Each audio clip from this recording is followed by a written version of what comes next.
ask me good questions, and they do all the hard work of putting their data together, and then they bring it to me to help analyze it. I think that's sort of fun. This is Haley Monsma, who's our assistant. Helps organize the consulting service, keeps us operating. We have some disclosure information. This is, of course, available for CME credit, which I think you already know. No one has given us any particular financial support to say particular things. Has some learning objectives. This talk is actually 2 short talks grouped together. First about what we do in the consulting service and how you can sort of prepare to help us help you. And the other part is about organizing a research database. There's nothing too technical here. It'll go pretty fast. I've given this talk a couple times, so if you have questions, feel free to distract me. I will happily divert from the slides to other topics if that's of interest. We have evaluation forms when you're done. Find those helpful.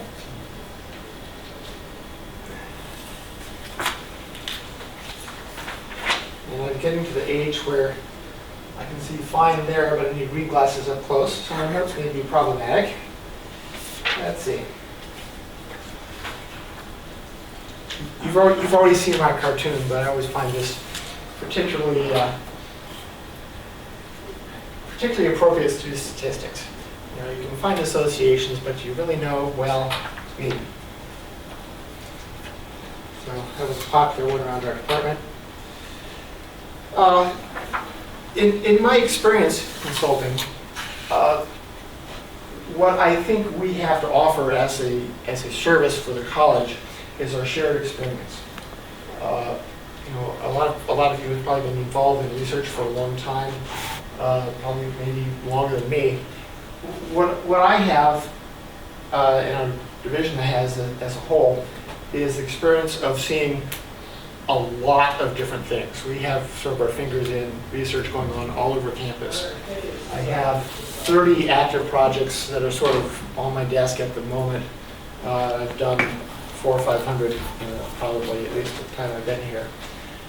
So if you have an idea for what you want to look at, it's very likely that I have, or someone in our department, has done something similar and has some either advice on how you need to proceed for the design of the study, or something that applies to that may be helpful to you. So we'd like to discuss the studies with people and share some ideas and get an idea of you know, do you need help or not? Not everyone needs a lot of help, but we can often help just by trading ideas, alternate viewpoints, and really taking that formative research idea and helping and push it towards a testable hypothesis. So people come to us at all stages of research, sort of starting at the ends and working towards the middle. It could be that formative idea. I have an idea, what do I do with it? And I start off as a very informal discussion. And on the far end of that, sometimes people come back with reviewers' comments. Their paper's been rejected, or they said they accepted provision, need some help with statistics. And so sometimes we get involved at that stage. You know, the time between those two things can be years. There have been some of these projects I've worked on, you know, between that formative idea and the final publication, it's been 5 or 6 years. So it can be quite a span. And in the middle, there's questions about, well, okay, how are we going to do it? What's my sample size? What's my design? Or I've got a result, it looks significant, but what does it mean? And so there's interpretation questions along the way. And planning to get the interpretation that you need or that you would hope to be able to show. And finally, in the middle, there's some sort of mechanical things. Well, how do you organize the data? And that's the second half of my talk, is specifically about some database things and mechanics of analysis. Well, how do you do a chi-square test? I get that question moderately often. People know what they need, but they need some help doing it. And so we're available to help at really at any of these stages.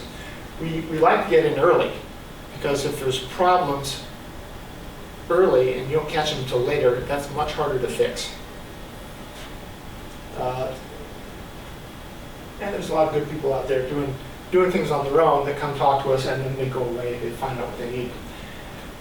So things that we typically ask investigators when we meet with them is, what is your hypothesis? A lot of people are very excited about their data, but they're not so good at conveying what their research hypothesis is.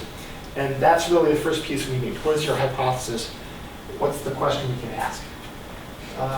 Experimental design. Most people understand, if they've had some statistics or been doing research for a while, they have certain experimental designs in mind that they want to do. There are probably other designs, more sophisticated designs that you may not have seen. And by sharing ideas and asking the right questions, you might be able to tune your experimental design to something which is more efficient or answers the question in a better way. So it helps to know what else is out there. Our faculty are actively engaged in developing new research methods. Statistics is a relatively new field. There are new methods in development all the time. And not all of them, there's a cycle of probably 20 years or so between publication of a paper on a method and it working its way into the computer software to where it's readily available to use. Then understanding of some of those methods is a little deeper. You still need some guidance. So it's good to know what type of data you have available. Sometimes there's more information that can be helpful. And have a plan for what analysis you're going to do ahead of time of doing it.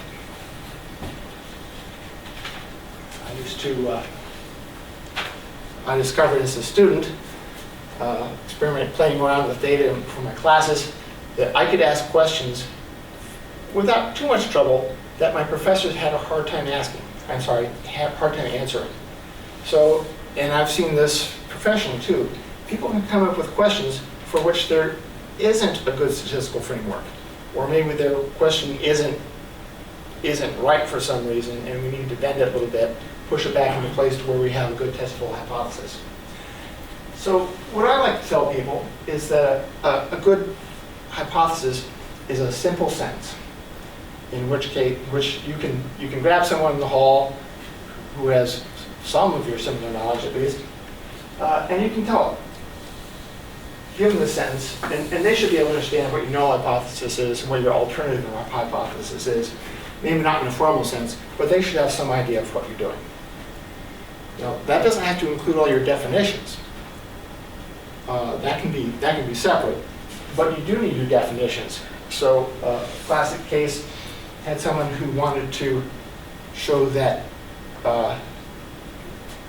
maintaining stroke patients at a high blood pressure in the emergency room would lead to better outcomes. Well, we had to have a long discussion over what better meant, because there were a lot of different outcomes, and just saying better was really hard to define. There was also a matter of maintaining the blood pressure at a certain level. We had to define, well, what does it mean to maintain it, and what's the desired range? So it was actually a very difficult concept to try to quantify into something statistical. Although the idea was expressed simply, it needed some discussion, and we refined it to something considerably different. Took us a little while, but we got there.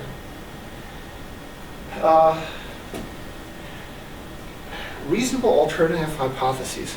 So a lot of people, sometimes you're doing a test or a simple comparison, and it's a very, I want to say it's a simple question, but there's a big difference. We see this in lab work a lot, where they have very small sample sizes, but they're doing some work with knockout mice, and they expect they do this knockout in this group of mice is going to be considerably different than the other. On the other hand, you might have clinical effects, which are relatively smaller. And the magnitude of an effect you expect obviously affects the power of your comparison. clinically, sometimes we say you have the clinical significance and statistical significance. You can have a statistical difference, which is so small that clinically you don't care. Or a clinical difference, there's a meaningful difference clinically that's within the range of your confidence intervals, and you don't have the power to detect it statistically. So that's an important consideration. It has to do with whether you can adequately answer your question with the data you have. Most people in introductory statistics classes are introduced to test of means. There are other statistical hypotheses that have to do with the equivalence of means. So not difference, but equivalence. Typically you see this, well, equivalence trials now are fairly well known. But there's some differences in how you frame the hypothesis. There's also agreement or reliability. And that's often skipped entirely in the basic statistics class. So it has to do with the variability of measurements. How accurately can you measure something? And sometimes there is no driving hypothesis. You just want to describe the data you have because it's not well described in the literature, and getting this information out is useful. And so that it's okay not to have a hypothesis. In fact, it's probably better to admit you're doing a descriptive study up front than to try to force a hypothesis or go fishing in the data for something that looks interesting and trying to phrase it that way. So it's okay to have an exploratory analysis or just a descriptive analysis. That's important too.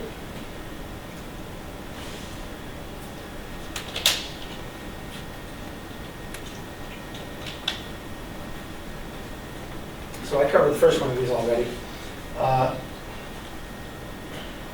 A lot of times there's related information that can be incorporated in a statistical analysis or regression analysis of some sort. And that can add a lot of power to your study. Sometimes it's required. You need to control for other factors to be able to look at the effect you want. And as always, preliminary data is helpful, getting some pilot data and making sure that the pilot data supports the type of analysis you'd like to do. For that standpoint, something I often recommend is your pilot data, if you can't get any, you can invent data that looks like what you think it might be. And the point is not that you're going to do any analysis on it, but is that data the type of thing that you could do reasonably a t-test on? Or do you need a non-parametric method for it? Or is it a regression analysis? So that exercise of creating pilot data, even if it's not real, can still be useful. I'll come back to that one later because it's also useful for databases. So this is actually compiled from a couple of examples. Someone called me up and wanted a chi-square test. And they read me these numbers here in red. So I jotted them down and figured out the remaining numbers in my table and plugged them into my program and did the chi-square test for them, read them off. And they had what they needed. They were about to hang up. But something was bugging me. So they had these two independent groups. They were looking at two groups of patients. They were asking if they were having trouble with sleep when they were on these medications. And 136 said yes in one group, 106 said yes in the other group. Well, that's not too different. There's a fairly big difference. It's not surprisingly that significant. What caught my attention was that these groups they were just going, this was a records review, I think. Or, I'm sorry, they must have been surveying clinics, patients in the clinic. But they happen to have the same number of patients on each medication. So either they selected that intentionally. The other possibility, which I asked them about, well, are these two independent groups, or is this one group, and you asked them two questions? And it turned out it was the latter. They had 184 people, and not 368. And so that's not the right sample size. Right? Sample size is there, and their table should look like this. So this is a paired data table. The method is different from Neighbor's test instead of the chi-square test. The p-value is still significant. That didn't change.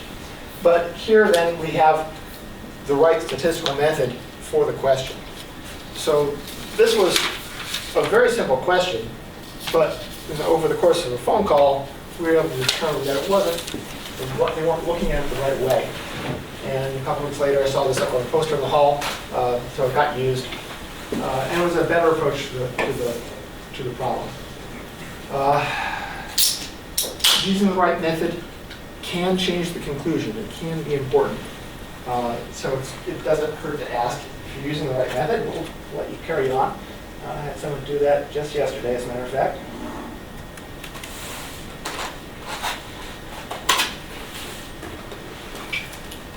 So,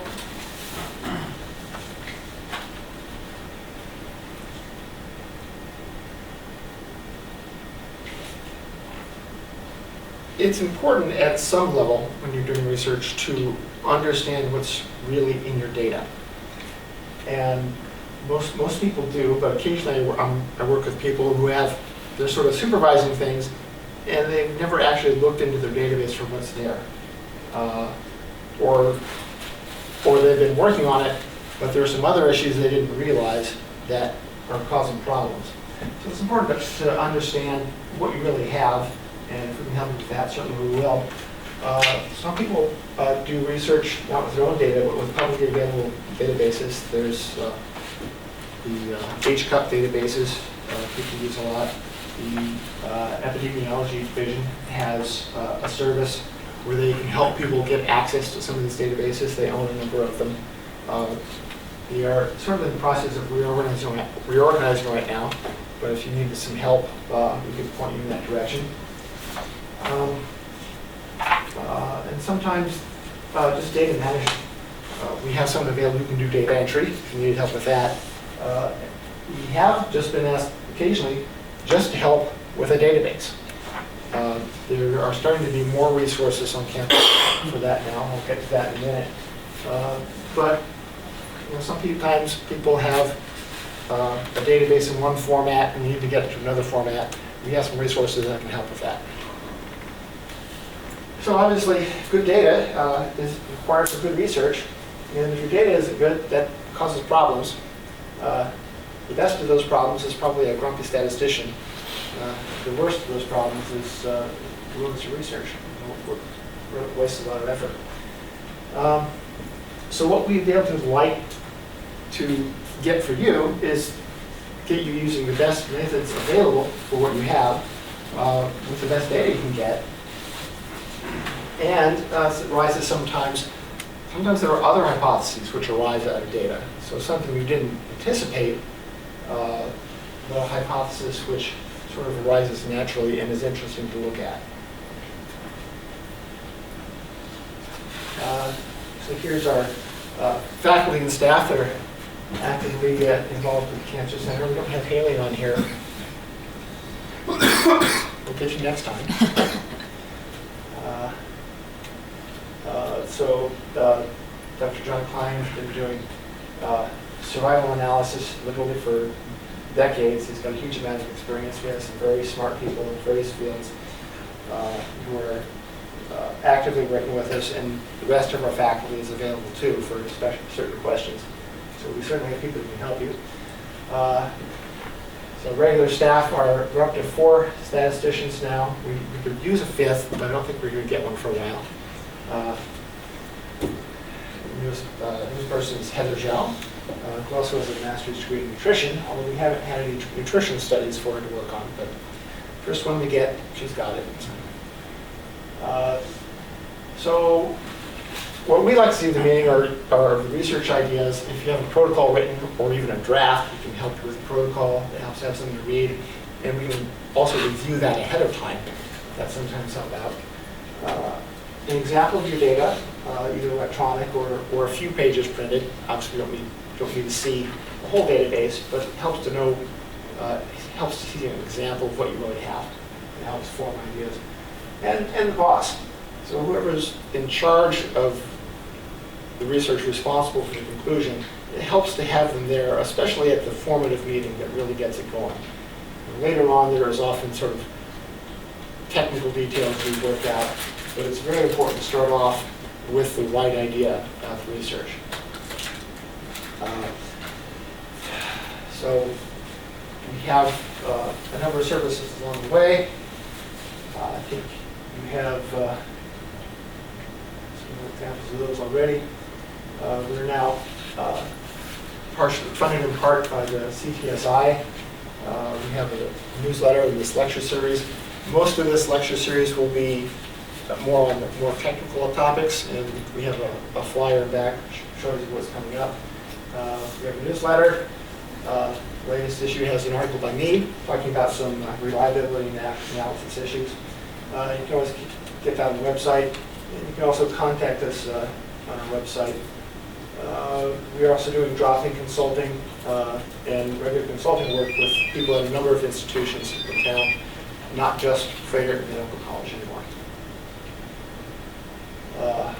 Side note, the past couple of years since we started, since the CTSI was first started up, our workload has probably tripled, and it's really been a happy place. We're doing lots of things, so we're working hard to try to keep up with everything that everyone's doing.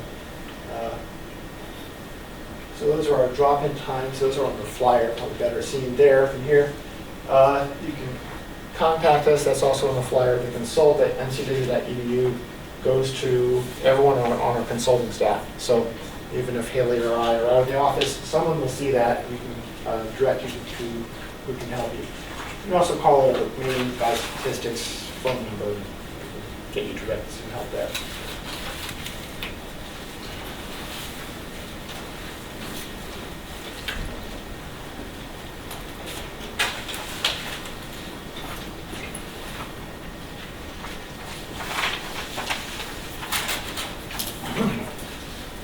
Okay, part two.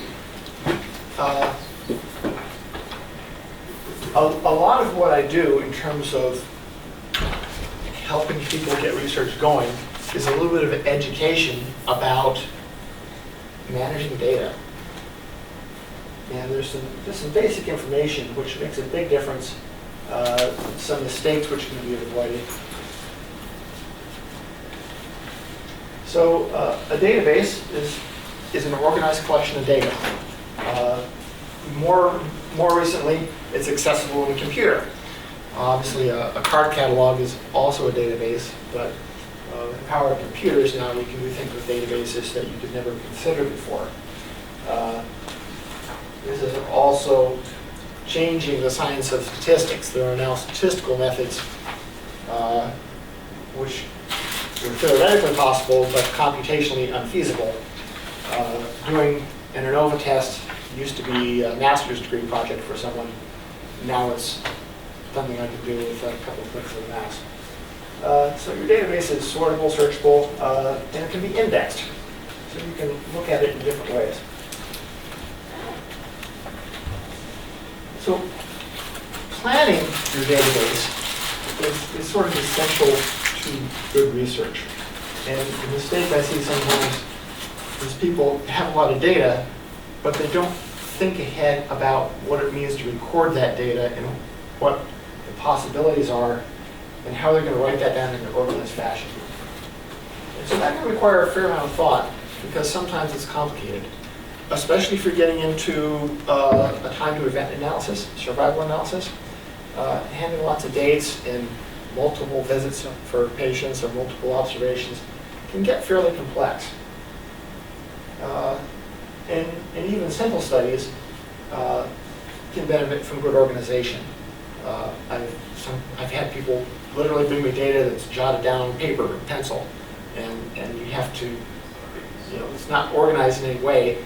We need to have them reorganized at least so we can see the numbers lined up to what they should be. I'm not against just plugging in some numbers and doing a chi-square test, but you need to make sure you can replicate that method, replicate those counts. It needs a little bit of organization. So at a basic level, a spreadsheet is a database. It's not a complex one. It's sometimes called a flat file because it's just one table of data. It's flat in the sense of a piece of paper, whereas a complex database might have layers or are different shapes. I'll get to that in a minute. And this one's in pretty good shape. Some matching studies. We have a matching ID number. Everything's neatly coded. We have sort of the key to the meanings of the data are in the cell that identifies what the data is. We'd like to have those separated, but that's not hard to fix. It's useful to have a key to identify your data. This one is using all numeric coding. So these are sort of categorical information for ethnicity. Numerical coding isn't required. We can do work without it. But sometimes it's very useful because it forces you to categorize your data ahead of time rather than to sort of enter whatever comes to mind. That causes problems, especially if multiple people are doing data entry and they enter it differently. So having defined categories can be a big help in a complex database. It's worth giving some thought to. So a spreadsheet you can do almost anything with. I have a friend who creates the most complex spreadsheets you ever imagine. There's all kinds of fancy stuff and very nice visual reports, but they're not a database. There's not something that it would be very difficult to take the spreadsheets and use that information as data in analysis, because he's focused on calculation and display, not on organization. Databases have rules. So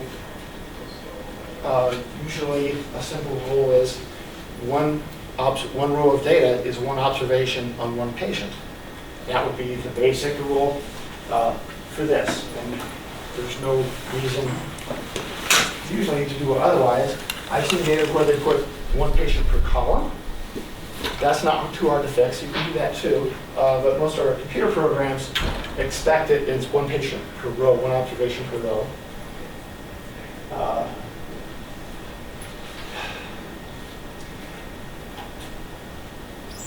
And the key idea here is if you have enough rules on your spreadsheet, even though it's not really a database program, you can make your spreadsheet effectively into a database and organize data. The main difference with a program like Access and Excel is those rules are enforced. You have to do certain way data, have to keep your data a certain way in Access, whereas you're not required to do it that way in Excel. Databases also have some additional capability. We can do complex sorts and merges. We can rearrange data fairly easily, much more easily than you can in a spreadsheet.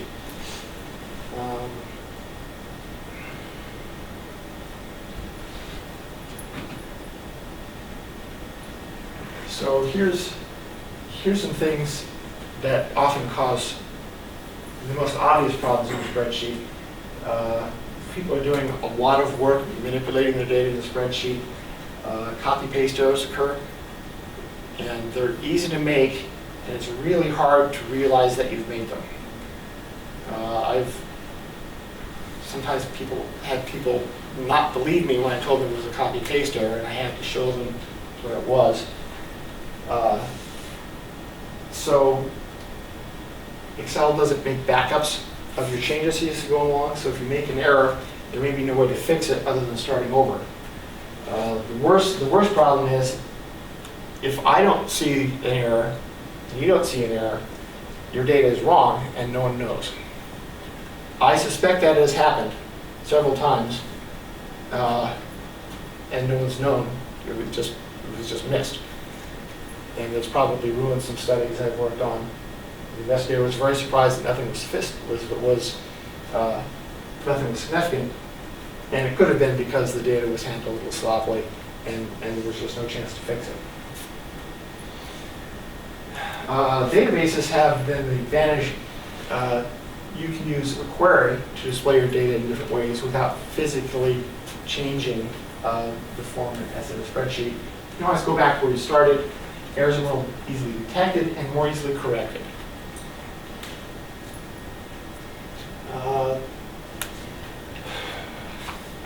So this is sort of a summary of what's the next couple of slides. You might have seen this in a basic statistics class. I won't spend too much time on it. Data has properties. It's categorical, ordinal, interval, ratio. So it has to do with an increasing amount of information in data. There's also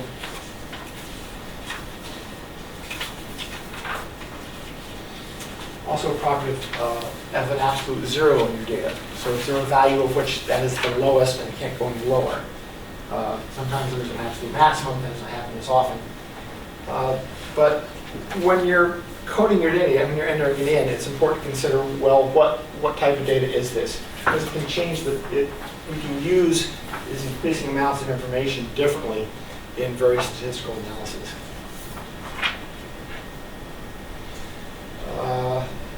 So there are also some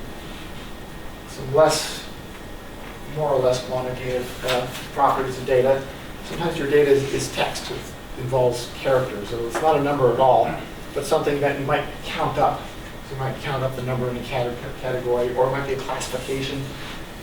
There's a character and numeric are two basic properties of data in our database program. There's two types of variables. And there's different formats you can put on them. So there might be a numeric date variable. There's some other properties of data. So you can have missing observations or censored data. So there's potentially something there you need to know about your analysis, but it's not, you weren't able to observe it. And that changes the analysis we do. And obviously that's a survival analysis when we have censored data. So this is my list of things which I see on a regular basis and that are generally bad. More than one value in a single cell. Data which is mixed, so character or number data. Merged cells are annoying. They make your spreadsheet look nicer sometimes, but I have to undo that before I can read it in the computer. So merged cells are only for making it more readable. Color coding is okay if it's readability. The computer cannot read color. Or getting that color information out of a spreadsheet is a lot of work. I've done it once where that investigator actually identified his groups with color coding, but then there were some other problems and we couldn't. I had to write a program to pull the color coding out and read it in separately. A lot of times the computer will sort upper and lowercase text differently. That's easy to fix. I can change uppercase and lowercase, but if the meaning is different, that is important. So you might need to have a distinction. Sometimes people are sort of confused about what a number means or how to record a number. That can lead to formatting problems. Pretty spreadsheets are nice as long as it doesn't actually make it harder to do the analysis. So a lot of people spend a lot of time making things look nice when that's not what they really need to do. And obviously, more and more identifying information in a spreadsheet or database is something we want to try to minimize. So here's an example, slightly modified, of a spreadsheet someone sent me last year. And it's got a lot of things wrong with it. We have some merged cells. We have multiple different types of information in one cell here that needs to be split up. The color coding here is okay. There was something we need to know about that. These are the variable names, and those aren't too bad, but I need to get rid of the special characters. That's not usually hard, but in terms of what I need to do, it takes me a little bit of effort to clean that up. And he's got a key up here for his data. That's good. We'd like to have that. Sometimes that's on a separate sheet. People need a separate sheet in their Excel workbook to do that. But it's okay to have it up here too. This is a reliability study, so we have multiple measurements of angiograms and quality ratings. There's another problem here. He's got two values in some of these cells because the person, when they were rating things, said, well, 1 or 2. But that changes the quality of this data from numeric to character, because 1, 2 isn't a single number. We'll see in a minute here. I didn't fix that problem. I told them to just leave it like that because it was consistently done that way. And sometimes if things are consistently recorded, I can do something with the computer to split them up. And I actually used that for this particular analysis. We couldn't make that a 1.5, but those two observations were averaged together differently. So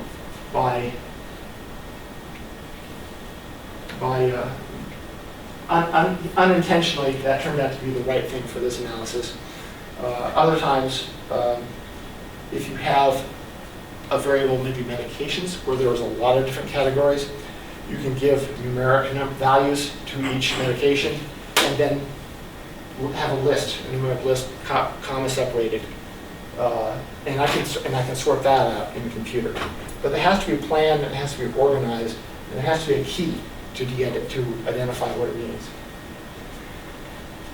Okay, so what else we have here? The age has been specifically set as a numeric format in Excel, so it displays decimal points. It wasn't important here, but I wanted to show that you can tell Excel that it's a number. And that's important because it will display it differently. These two columns have been separated so that we can actually read the dates. The dates here were important because we want to know the order that things happened in. And I've cleaned up the column headers a little bit so they can read directly into our database program. Something I like to do on my spreadsheets is just have a numeric index, starting from 1 on down, because then if I sort my spreadsheet, I can sort it back.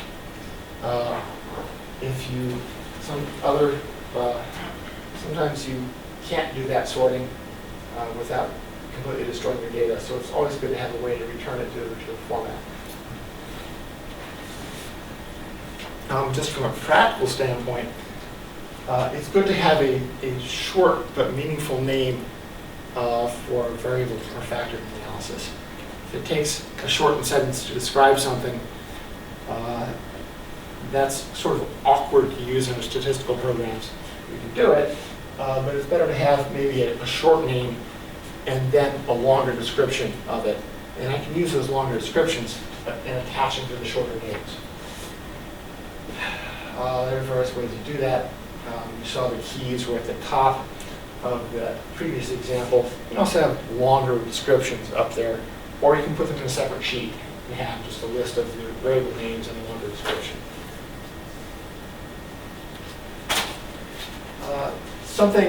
This is sort of a statistical definition that's useful for analysis, but it's helpful for organizing your data too. There's a distinction between factors and variables.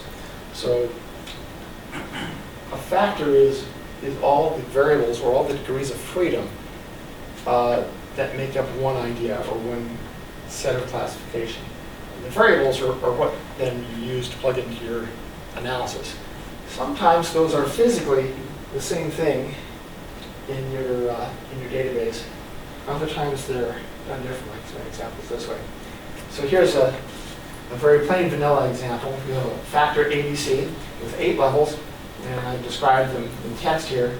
And then there's 3 variables here which split out for each of the 3 parts, the 3 degrees of freedom that make up this factor, how you decode that. Now obviously you don't need to do both of these when you're recording your data, but you need to be able to switch back and forth. So there has to be a clear definition.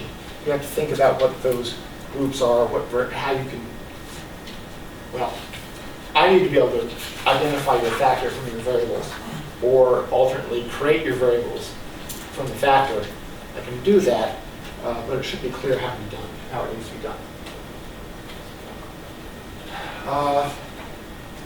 Sample units and observations. So a lot of studies have multiple observations on one patient or on one sample unit. This is also statistically an issue you see is sometimes people don't identify the right sample unit. Organizationally, there's sort of 2 layouts to how you might have your data. There's wide, where you have a lot of observations on your spreadsheet and it goes across the page, left to right. Sometimes and your observations go down the page and you have multiple rows per patient, but your patient is still the sample unit. So here's the wide layout. We have 5 patients here, demographic factors, and then for 3 separate measurements of blood pressure, systolic and diastolic, going across the page. You can also organize this in the long format. Now we have 3 rows per patient, 3 visits, those are identified in a separate column. Some of this information is repeated. Okay, it's a little wasteful doing it this way. And then we have 1 observation per row for the sample unit. A lot of our statistical analyses need this format. We can do database manipulations to change back and forth. Some people start in this format.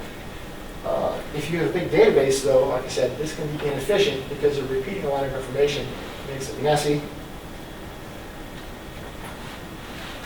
Now we're getting into a real database thing. I've split them up. I have my demographic information is 1 row per patient. So we need that once. I have my observational information as multiple rows per patient, 1 observation per row, and that's in the long format. These 2 separate spreadsheets, these 2 separate tables, are linked by the study ID. I can use that in SAS or database program to put them back together, or do that in Access. And you can recreate either of those other tables from these 2. If you have a big, complicated database that has a set of demographic information that occurs once and a set of repeated information that occurs multiple times, if it's visit information, it might even be a different number of times for each patient. This is much more efficient for recording that sort of thing. And it forces you to have the same format on all of them. So that's the basic trick to organizing a more complicated database, is having linked tables.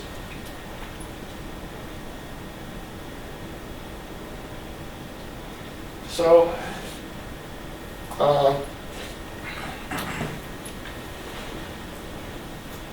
here's the hitch. Microsoft Access is a good program. It will do all these database things for you. It's very accessible, but in my time here, almost nobody uses Microsoft Access because they don't really have the knowledge to use it correctly or may take advantage of it. So it's a good tool, and unfortunately, it's not used a lot.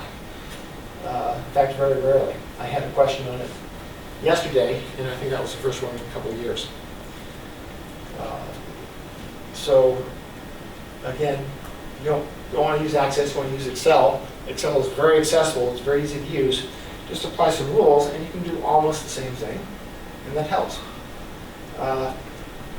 More recently, there's now a RedCap server on campus. So this is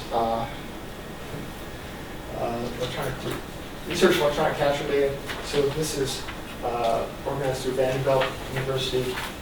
It's a secure web server. It's hosted in bioinformatics. And it's a simple database program for research data. I think the problem with Access is it's designed to do so many business applications that how you do things for research sort of get lost. RedCap's very simple, it's easy to use, you can get some help setting it up, and it will generate for you an analysis-ready database. And some people are starting to use this already. I've worked on one project that uses this. Some of our other people have done several projects. So we can get in contact with Mark on bioinformatics. If you have a complex survey and need some help organizing it, this is a good approach. They also have RedCap Survey specifically for online surveys. So if you need people to sign in and do a secure web survey, we can help you out with that. I've done a couple of analyses with SurveyMonkey data. I would hope to never see it again because it is very difficult to work with, especially if you have any sort of complexity in questions. We had one of these surveys and there was these long versus wide format issues, and correcting that to where we could even look at what our data was literally a couple weeks of work. So do we have access to this then, or can we get access to this? Yes. Now, you can contact Mark William through the CTSI office. They were talking about charging a fee for it because this to support what Mark does. Mark sets up the database and helps you manage it. So that's what their fee is for. And I don't know if they've actually instituted that yet. They were talking about it. But it's worth talking to them about. And it's fairly simple. You literally create a simple spreadsheet which defines your database. And you can enter your data through on a web page. And then you can go and lock it so it can't be changed later. It has a lot of features. It's a really good product. It's designed for research and sort of overcomes some of what's lacking in access, I think, for research.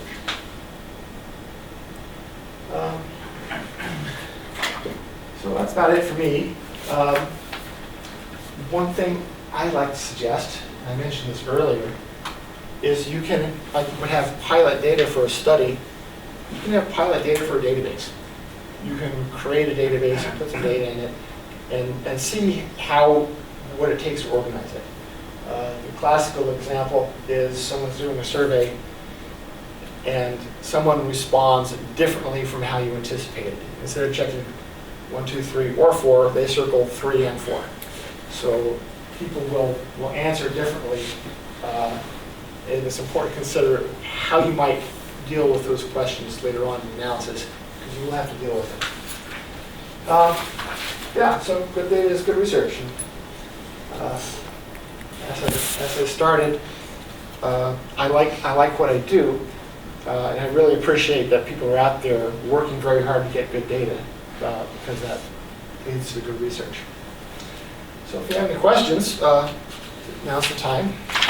Thanks for coming by.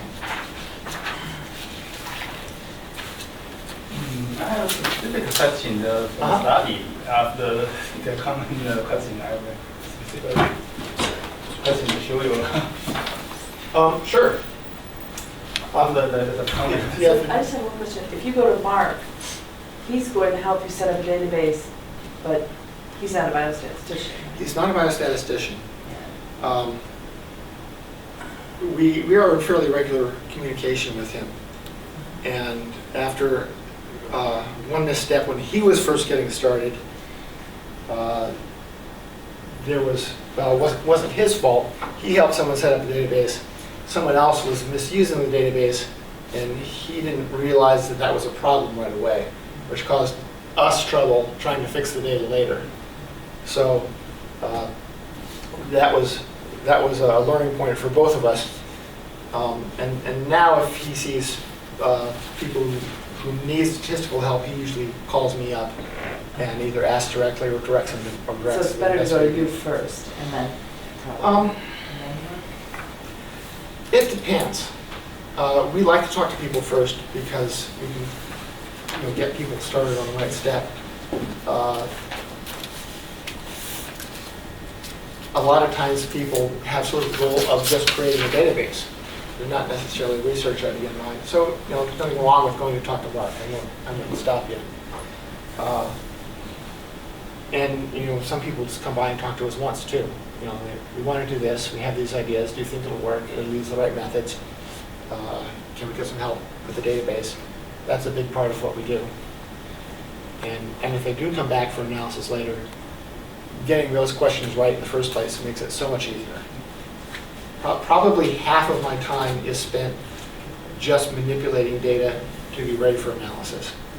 And our workload is such now that we need to sort of cut down on that as much as we can and spend our time on the analysis. Great. Thank you very much. Thanks for Thank coming. you. It's nice to put a name with a face. I've Oh, called you a couple times. good.